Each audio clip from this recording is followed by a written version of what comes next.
Hello and welcome back. Today we've got another £500 worth of £2 coins to hunt for, looking for commemoratives, ones with more than face value, but ideally, because we are starting a brand new book today, book number 7, we've got this lovely green. It actually looks greener on the camera than it is in person. It looks quite black in person.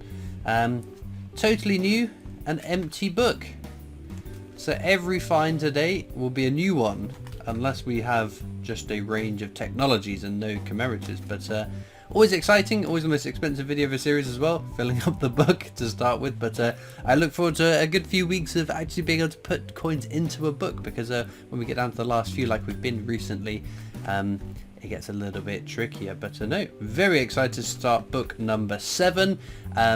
We've got some new counters that we're going to be using, but whilst I'm prepping, getting the bag open and into them for the first time, I'll show you the updated final scores of the counters from book number 6.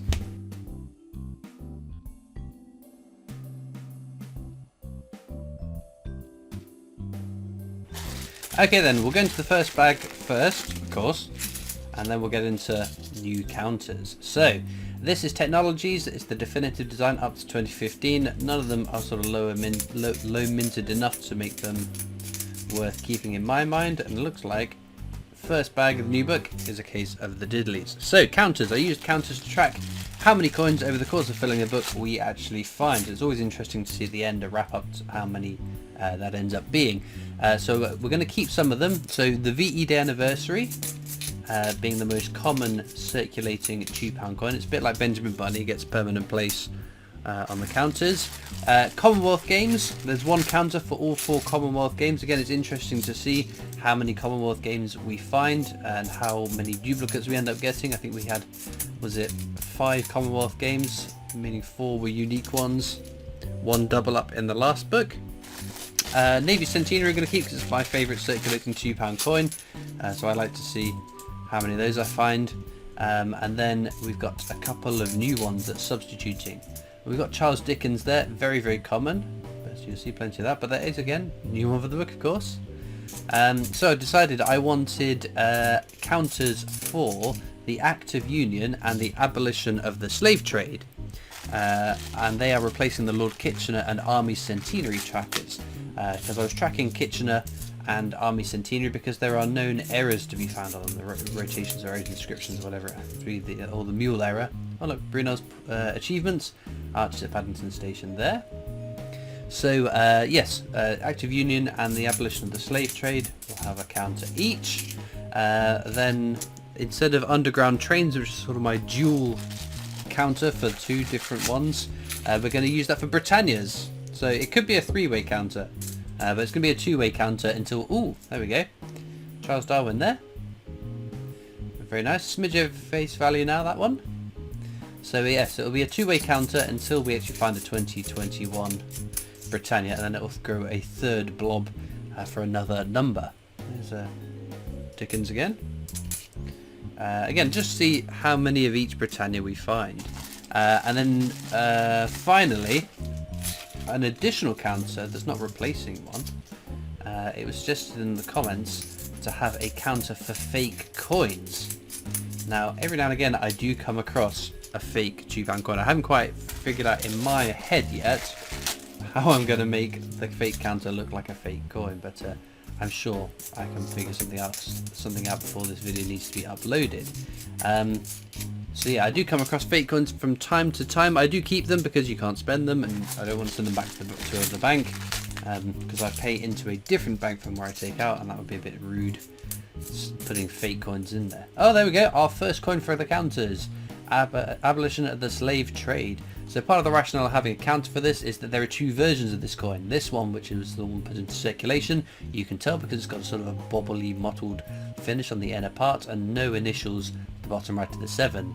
The version that was only put into collector sets has a smooth finish and the initials DG to the bottom right of the 7. So should we manage to find the non-circulating version of that coin, we will know how many abolitions of the slave trades we've had to get through in order to find that non-circulating variant. It's similar to the Act of Union, which has apparently this rotation error to look for. So That's why I chose those ones. But no, yeah, fake coins. The only trouble is when it's sort of marginal, when it's not. Sometimes the fakes look so good, and it makes me doubt whether they're fake or not. So I would think I would just have to take my best guess at the time. Oh, a couple of things there. Rugby World Cup, very, very nice, but again, fairly common. Robert Burns, not particularly common. It's a smidge over face value, so we'll put that down on the bottom row. And a DNA double helix. It's a stunning design, is the DNA double helix. There's so much intricate detail in that coin. I really like that one. So yes, we've got plenty of new counters. I would do, actually, I'll talk about counters in a moment. We're going to do an edge hunt before I forget.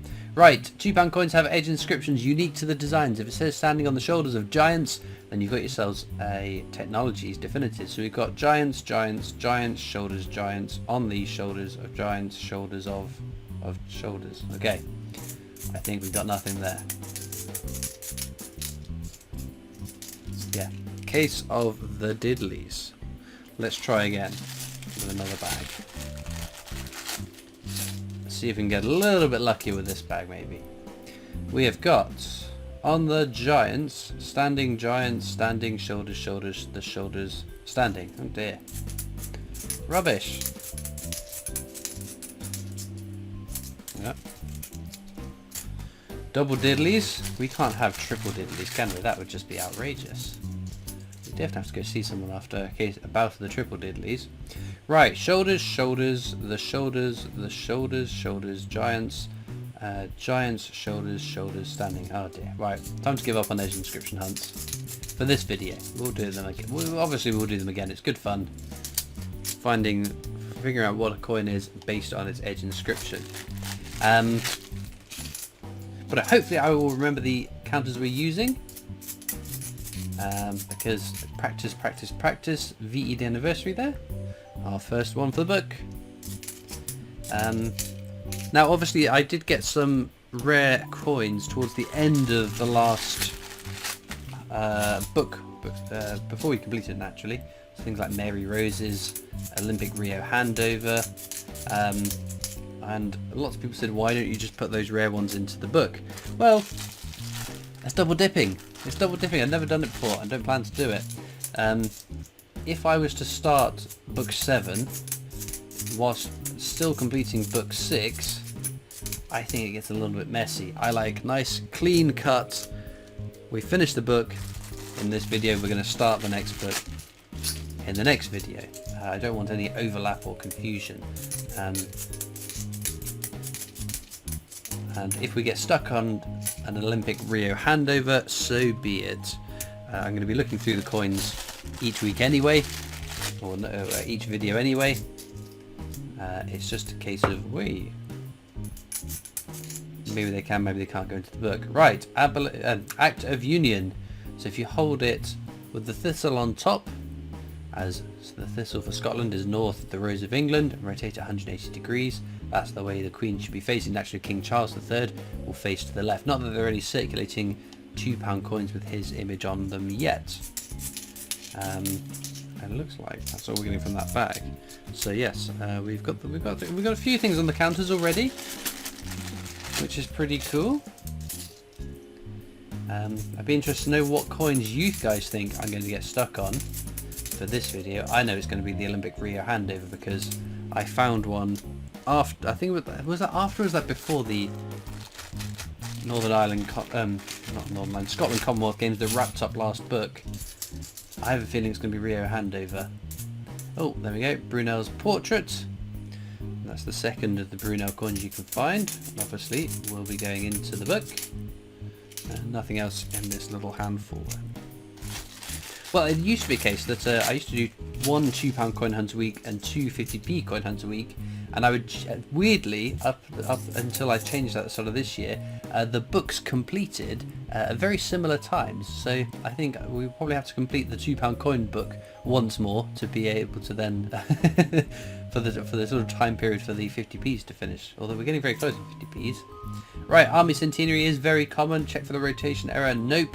It's minted in 2016, so check the edge inscription for King and Country. That is correct. So I can go in the top row there. But no, I think someone did point out in the comments, very kindly, but had lots of information as to the commemoratives, how many I found and whatnot. And if that person is on Discord, I'd love to have a conversation with you. Or on social media, just ping me a message. So I think the Army Centenary outstripped the VE Day anniversaries.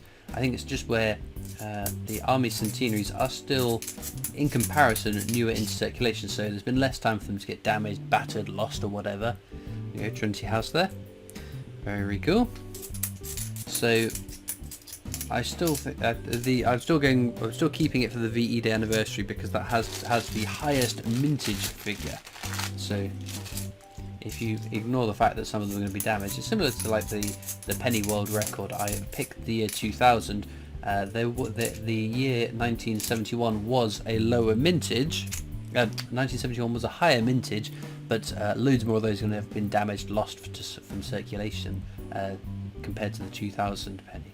Right, 2016 is going to be something, I think, Britannia. There we go, Britannia. Our first Britannia for the counter as well. Wowzers.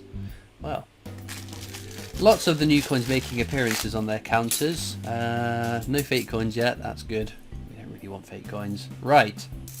Last bag of the hunt. We've got our first Shakespeare. Shakespeare's Tragedies. Its inscription reads as, "What a piece of work is a man," which is the correct edge inscription for that coin. Links are in the description to my coin collecting Discord server if you want to come over and join me on that. We've got Lord Kitchener there, which we need to check for the mule error. On the obverse or head side, it should say £2 at the bottom, which it does on this one. You can see just there. If it doesn't say £2 at the bottom of the head side of the coin, on this coin, Lord Kitchener, that is a mule error where the wrong die has been used on one half of the coin. 2016 is going to be something as well there. Links as well to my other social medias and the PO box address if you want to write in to me. And the Britannia there. Very cool.